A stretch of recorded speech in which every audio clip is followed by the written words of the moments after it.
What is going on, guys? In today's video I will show you the top 3 best Path of Exile 2 builds in 2025. So in this guide I will give you a quick overview of each setup, then I will explain what skill gems and upgrades should you focus on. Then as well we'll see what is the best gear and how to get it for both leveling and endgame. And then finally we will go over the passive tree, stats, your skill rotations, and even what Atlas passive should you use, so we would be able to get the highest damage possible and much more. If you are looking for any of these builds on the website, then click my link in this video's description or the pinned comment.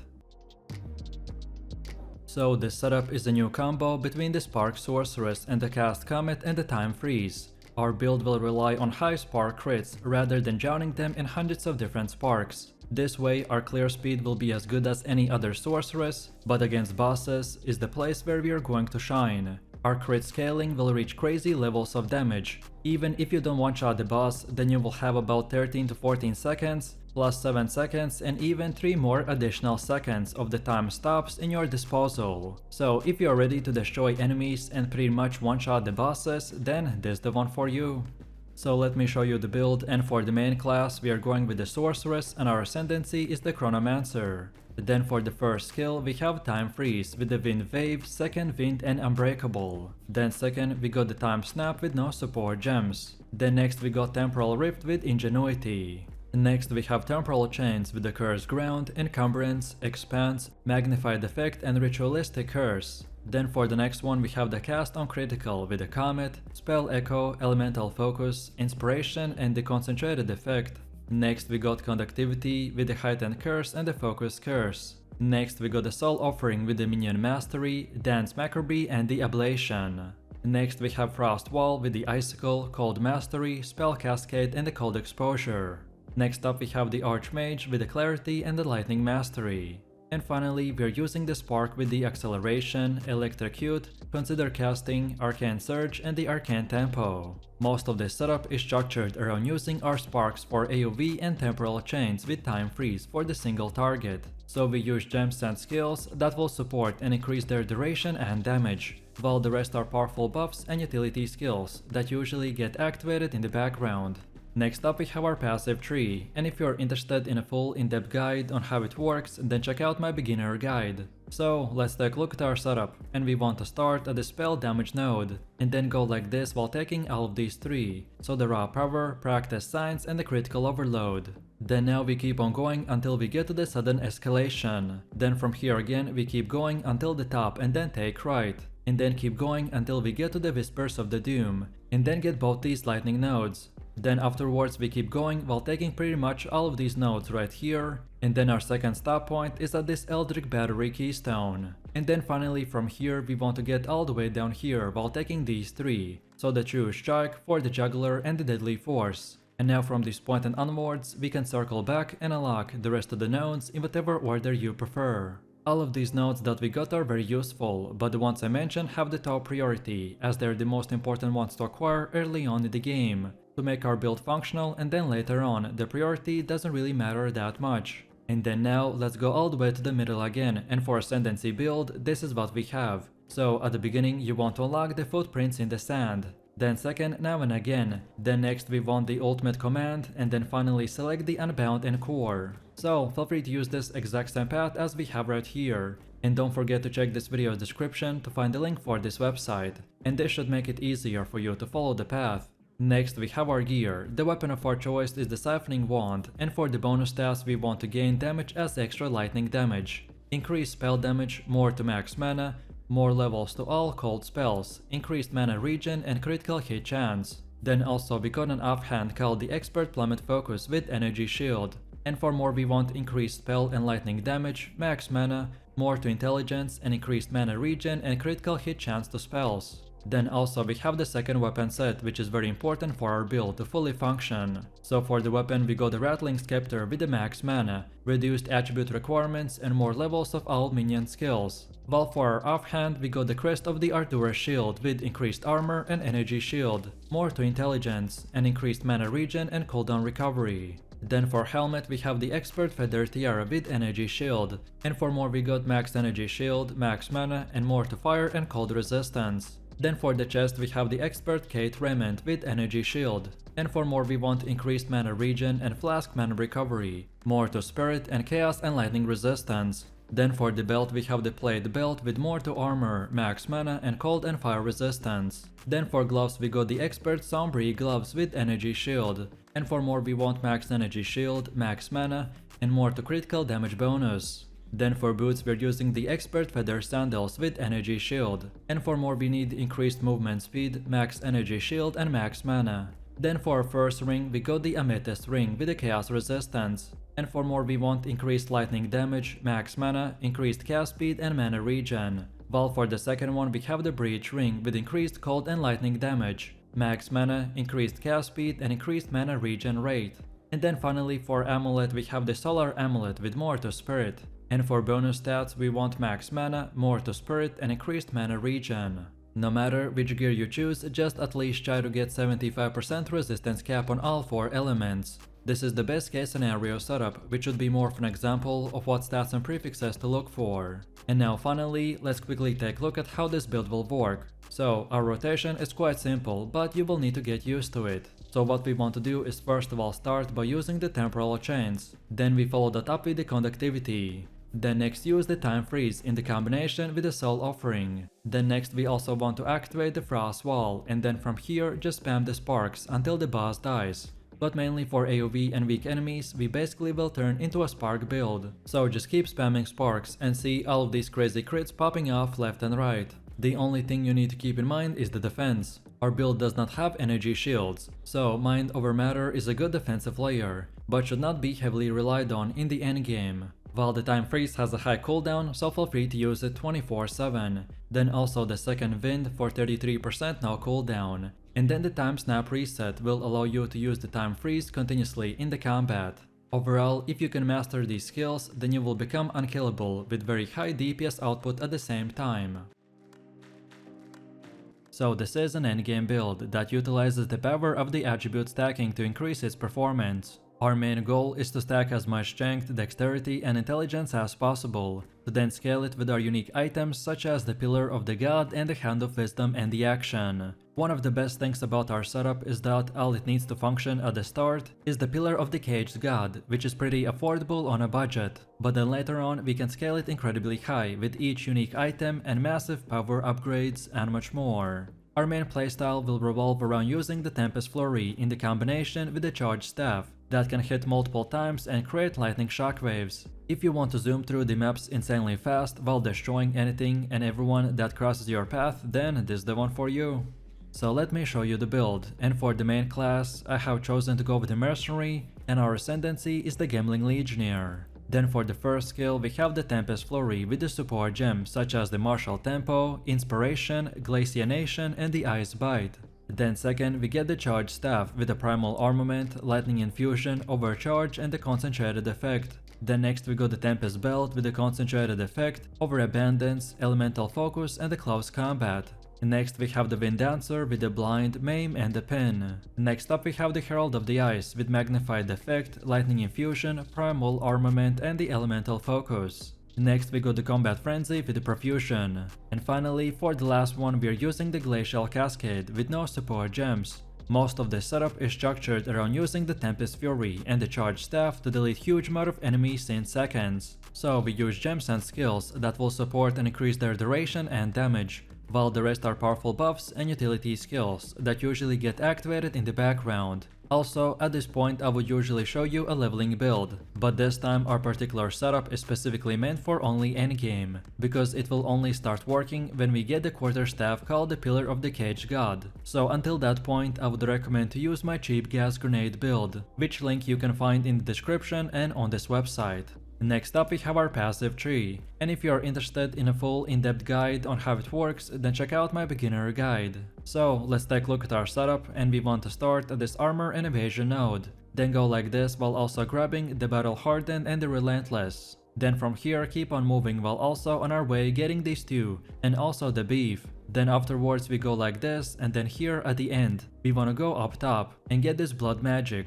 We want to use this specific node because scaling mana and handling mana cost is expensive, while maintaining very high tankiness, so this is a great keystone to solve any potential mana problem. Then after this, we now want to circle back and this time go to the bottom and get this brute strength. And then as you can see from here, the whole path pretty much just goes in a straight line, so just follow it while also grabbing everything that you can see right here. The only thing that you need to keep in mind is that you don't need to get these two, so the lightning rod and the flash storm, if you still haven't equipped the hands of the wisdom and action. And then from here, the most important nodes and the ones we want to get is the storm and the river, as they increase our evasion rating while also letting the freeze to build up faster for more consistent explosions with the herald of the ice. And on top of this, it also makes keeping up our charge staff much easier, by giving it an extra duration when consuming a single power charge, since it counts as using an extra charge. And then finally, the last most important part is the resonance, as it is one of the core nodes of our build.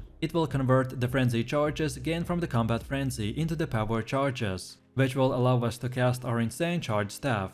And then now let's go all the way to the middle again, and for Ascendancy build, this is what we have. So at the beginning you want to get the adaptive capability, then second get the enhanced effectiveness. Because of how many attributes we will stack, this node will grant us a massive amount of life early on. With about 500 strength, this node will result in more than 1000 extra life. Then for the third one we want to get the integrated efficiency. And then finally for the last one we get the gem studded, which is another powerful node. If we don't get this one, then our build will run out of the effective support gems. So we want to get it to not only increase our DPS, but also to create the bigger explosions by using the Herald of the Ice. So feel free to use the exact same path as we have right here. And don't forget to check this video's description to find the link for this website. And this should make it easier for you to follow the path.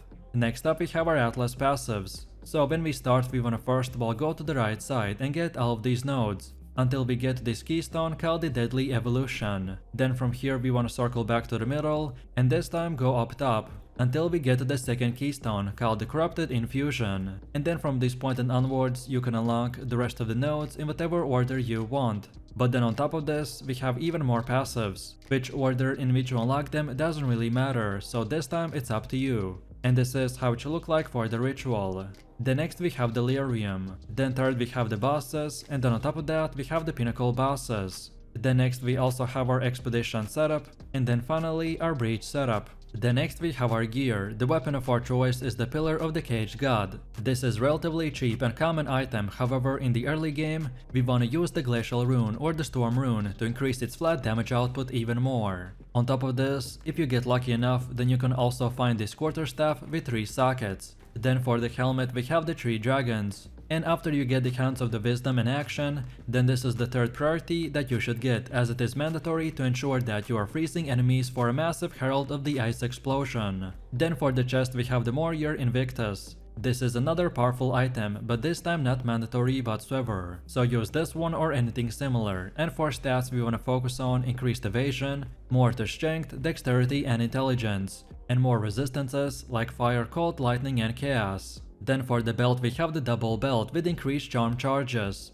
And for bonus stats we want max life, more to strength and chaos and fire resistance. Then for gloves we got the Hand of the Wisdom in action. This should be the second item that you prioritize after our weapon, as it is another core part of our build, and will enable us to stack our attributes and increase DPS by a massive amount. Then for the boots we're using the advanced hunting shoes with evasion and energy shield. And for more we want increased movement speed, max life, more to dexterity and fire and cold resistance. Then for first and second ring we got the same one called the prismatic ring, with more to all elemental resistances. And for more we want adds fire or cold damage to attacks, and more strength, dexterity and intelligence.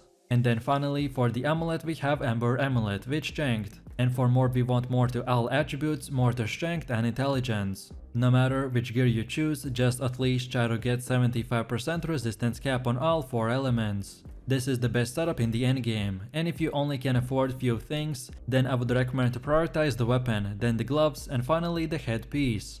And now finally, let's quickly take a look at how this build will work. So for maps and AoV farming, we simply want to spam our Tempest Flurry while making sure to maintain the charge staff for as long as possible. However, then for single targets and boss fights, we want to start by attacking with the Tempest Flurry to generate combo stacks. So then we use our Tempest Belt and then continue attacking with the Tempest Flurry. This combo will freeze the bell and generate a power charge. So then afterwards we use our power charge by casting the charge staff. So then once the charge staff is active, we want to continue attacking the target with the Tempest Fury and replace the Tempest Bell whenever it goes down.